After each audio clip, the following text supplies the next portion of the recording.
Hello everyone, my name is V and a lot of people know me by my brand PaleoBOSS Lady. PaleoBOSS Lady is a brand that's dedicated to raising the roof on life and living. And how do we do that? One of the first things we do is we like to talk about the word autopilot. And what does the word autopilot mean to you? Well, for me, every time I hear the word autopilot, I immediately am on a plane somewhere.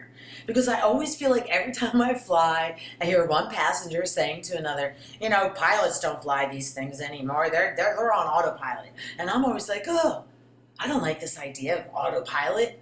I don't want autopilot flying my plane. And then I think about life. I don't want autopilot leading my life.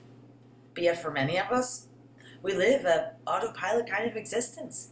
I mean, think about it. Do you live an autopilot existence?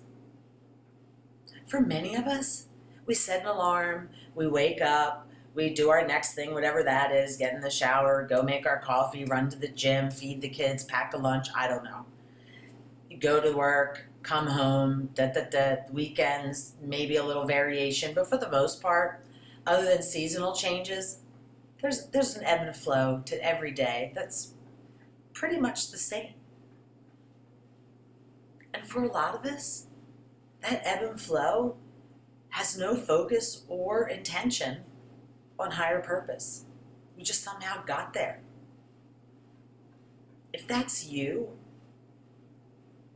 I ask you, take one step. The first step would be, does an alarm wake you up in the morning? For a lot of us, bah, is what wakes us up. And that's not our desired way to wake up. Matter of fact, it drives us crazy. So ask the question, should I change it?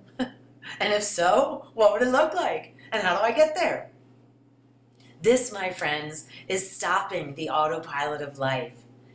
Just because doesn't work anymore. It doesn't. If you want to raise the roof on life and living, remove the just because and ask the question and answer it. Make sure that everything you do is because you've asked and answered. Higher purpose is right around the corner, and life becomes a whole different ballgame. So just take some time. 1 in the morning, 1 midday, 1 in the evening. Stop yourself. If it's a routine thing, ask yourself, why, how, should it change, would it change, could it change, maybe should it stay the same? But engage in the conversation and see where it takes you. I bet you it'll be much different than where you are right now, and it'll begin a magnificent game of you and raising the roof on you. I believe in you, and have a great time. Namaste. Get some.